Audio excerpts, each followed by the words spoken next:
Salut à toi, j'espère que tu vas bien et que tu as la forme. Aujourd'hui, on se retrouve pour parler, pour mettre un petit peu des choses au clair à propos de la société ou en nom propre.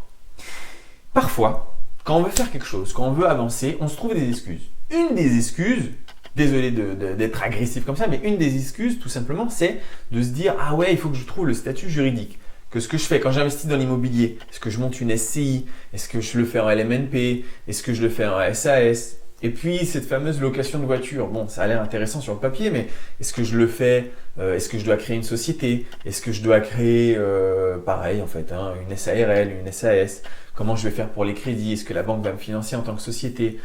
Si je veux faire de la sous-location, ben, il faut faire une société, etc., etc. Non, alors, on oublie tout, on recommence. Quand on commence dans l'investissement, à part l'immobilier où là, c'est un peu pointu parce qu'on part sur des très longtemps, mais et encore que, je vais te dire, et encore que, je retire ce que j'ai dit. Tout, voiture, immobilier, n'importe quoi en fait, investissement, tout, au début, tu le fais en nom propre. Tu te prends pas la tête. Tu ne cherches pas des trucs hyper compliqués, tu fais tout en nom propre au début. Sauf si tu gagnes énormément d'argent. Enfin, énormément. Si tu as un salaire au-dessus de la plupart des gens, c'est-à-dire que si tu gagnes plus que 28 000 euros par an, net, ou pas net d'ailleurs, si tu gagnes plus que 28 000 euros par an, là, ok, éventuellement, ça peut être intéressant de faire des stratégies au niveau fiscal, de faire des sociétés. Et encore que, je t'explique, je rentre un petit peu dans le détail, je vais essayer de faire court. Quand tu travailles, de 0 à, j'arrondis, de 0 à 10 000 euros, tu as taxé rien du tout, zéro. Tout ce que tu gagnes de 0 à 10 000 euros, tu ne payes pas d'impôt. Ensuite, de 10 000 euros à 20, tu vas me corriger si je me trompe, là je le fais un peu trop rapidement, mais je crois que c'est 23 000 euros, 25 000 euros, tu es taxé à 11%. Et ensuite, au-delà de ça, tu es taxé à 30%. Donc, une société, sache que déjà, même si elle fait 0 euros, elle doit payer son comptable. Son comptable, même si elle fait 0, c'est au moins dans les 800 balles par an. Ensuite, tu as créé la société. Créer la société, c'est au moins 500 euros, si ce n'est pas 1000 euros selon le type de société que tu fais. Donc, rien que là, tu en as aux alentours de 1000 euros pour le minimum à 1500 euros. Donc, déjà, avant de créer une société, il faut déjà que tu payes plus que 1500 euros, sinon ça n'a aucun intérêt sur le plan fiscal. Aucun intérêt. Ensuite, si tu gagnes plus que 28 000 euros, ou 20 000 euros, ou 25 000 euros, je ne sais plus combien c'est, la tranche de l'IR, tu regarderas, et que tu passes à 30%. À ce moment-là, ça peut être intéressant de faire une société pour payer moins, puisque la société, elle est taxée à 15% sur le bénéfice. Donc tu vas me dire, ah ouais, donc là, avec mon travail, je suis taxé à 30%, et avec la société, je suis taxé à 15%. Oui, c'est valable que et uniquement si tu veux réinvestir l'argent qu'il y a dans ta société et que tu ne veux pas la prendre pour toi. Pourquoi? Parce que si tu la prends pour toi, tu t'es fait taxer 15% sur l'impôt sur les sociétés, et ensuite, tu vas te faire taxer ou bien de 30% de la flat tax, ou bien de l'impôt sur l'IR. Mais bon, dans notre exemple, si tu es déjà à plus de 30%, tu ne vas pas vouloir plus, donc tu vas te faire taxer de 30% de l'IR. Ce qui veut dire que si on additionne les deux, tu es déjà à 45% d'imposition. Donc ça n'a pour le moment aucun intérêt de faire une société. Aucun.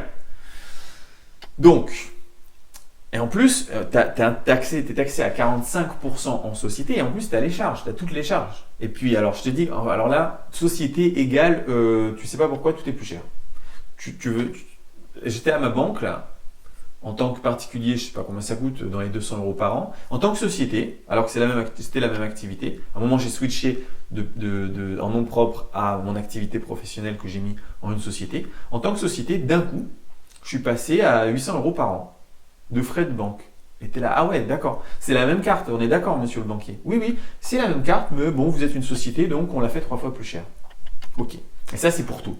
Donc, quand tu es en société, tout est plus cher, tu dois payer des charges. Franchement, il n'y a pas énormément d'intérêt.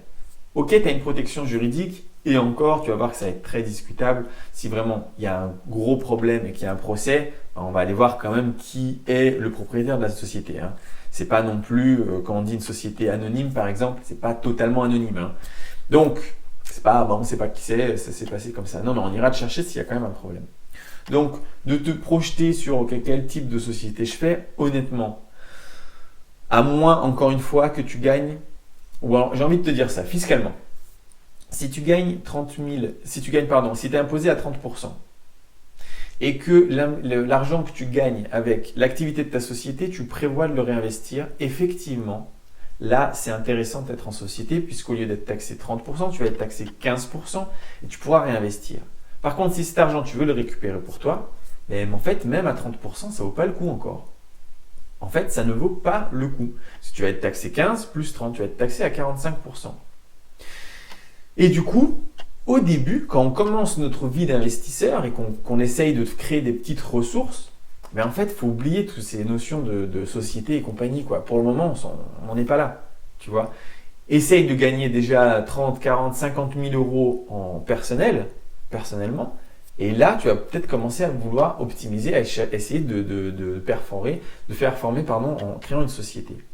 Là, je vais dire quelque chose encore aussi à propos des sociétés, parce que parfois, il y a peut-être une incompréhension où on va se dire, ok, moi en tant qu'individu, on ne me fait plus de crédit parce que je suis arrivé au maximum de mon taux d'endettement, donc je vais créer une société et cette société-là, elle, on va lui faire crédit.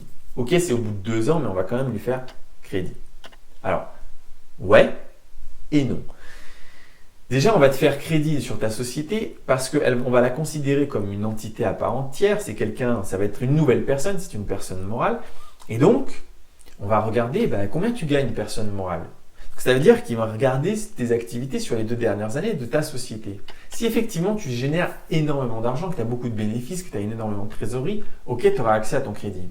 Mais si ce n'est pas le cas en fait, si tu ne gagnes pas beaucoup d'argent, en réalité, qu'est-ce qui va se passer? Ils vont regarder qui est le propriétaire de la société. Ah, la société veut un crédit, qui est son propriétaire? Toi, combien tu gagnes? Toujours autant que quand tu es venu me demander un crédit en nom propre. Donc ça ne va pas non plus tu vois, c'est pas une triche pour que d'un coup, c'est une société, alors on va te donner un crédit. Non. Et donc, ça, c'est se prendre la tête, c'est parfois aussi se donner une excuse en essayant de réfléchir à beaucoup de marches au-dessus. Tu vois, là, je te dis, ce serait bien que tu grimpes la première marche de cet escalier. Et toi, tu te dis, ok, mais comment je vais faire de la 37e marche à la 38e marche? Non, mais on verra quoi, en fait. On verra plus tard. Voilà, je voulais juste te faire une petite vidéo comme ça parce que parfois, à certains moments, on a envie de sauter les étapes, on a envie d'absolument tout comprendre et de tout voir comment ça marche avant de se lancer. Et en fait, plus on en sait et parfois moins on en sait. Et c'est important plutôt de se lancer, de ne pas chercher à comprendre 1 million de trucs. Tu te lances, tu fais ton petit business de voiture, en même temps tu fais ton petit Airbnb en sous-location, en même temps. Et puis, un jour, quand vraiment tu gagneras beaucoup plus d'argent avec tous tes business, là, tu pourras créer vraiment une société. Si cette vidéo t'a plu, tu peux mettre un pouce bleu. Si cette vidéo ne t'a pas plu, tu peux mettre un pouce bleu. C'est un hack de YouTube. Et tu peux laisser un commentaire. Et enfin, on se retrouve pour une prochaine vidéo très prochainement. Ciao!